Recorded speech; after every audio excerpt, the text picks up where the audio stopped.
Hello বন্ধুরা, শুভ সকাল। তোমরা সবাই কেমন আছো? তো এখন থেকে ব্লগটা স্টার্ট করছি। আমরা যাচ্ছি মন্দির। তো কোন কোন মন্দিরে আজকে পুজো দিতে যাচ্ছি, কেন যাচ্ছি সবটা শেয়ার করব।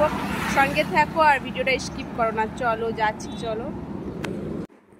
তো দেখো বন্ধুরা, দাঁড়িয়ে আছি আমি আর ওয়েনকেরে, আর তোমাদের দাদাভাই যাচ্ছি গাড়িতে পাম্প দিতে। তো পাম্প দিয়ে দেখো আমরা এখন মন্দিরে পৌঁছে গেছি। মন্দিরের চারপাশে দেখেই বুঝতে পারছো তো কোন মন্দিরে এসেছি, মনসা মন্দিরে। তো অনেকদিন পুজো দেওয়া হয়নি, তাই পুজো দিতে চলে এলাম। তো প্রথমে যখন আমরা এসেছিলাম ভিড়টা কম ছিল, খুব সুন্দর ফাঁকায় ফাঁকায় পুজো দিয়ে দিলাম। তারপরে ভিড়টা বাড়ছে, দেখো হু করে ভিড় বাড়ছে। তো পুজো কমপ্লিট, এই যে দাঁড়িয়ে আছি আর তোমাদের সঙ্গে একটু ভিডিও শেয়ার করলি যে পুজোটা কেমনভাবে দিলাম। সেটা তো শেয়ার করা যায় না, কারণ পুজো করার সময় কোনো ভিডিও করতে পারি না, কারণ পুজোটা নিজে দেই, তো মন দিয়ে পুজোটা দিই, তার জন্য কোনো ভিডিও শেয়ার করি না। তো পুজো কমপ্লিট হয়ে গেছে। তারপর দেখো এখানে কিছুক্ষণ দাঁড়িয়েছিলাম, ঘন্টা বাজালাম, ঘন্টা বাজিয়ে কিছুক্ষণ দাঁড়িয়েছিলাম। তারপরে যেখানে পুজো নিয়েছিলাম সেখানে গেলাম।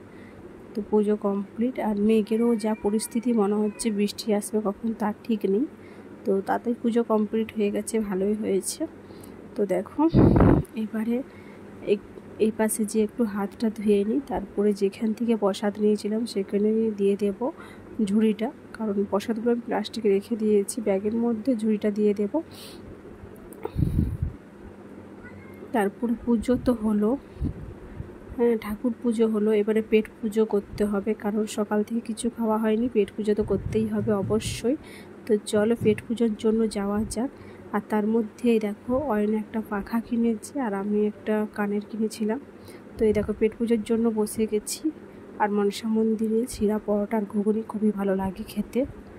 তো তারপরে দেখো অয়নের শরীরটা খুবই খারাপ, জ্বর, তার জন্য আসার পথে ডাক্তারের কাছে ওষুধ নিয়ে নিলাম। আর আমি ছিলাম বাপের ঘরে, জানোই আমার মায়ের শরীরটা খারাপ, তাই মাকে দেখতে এসেছিলাম।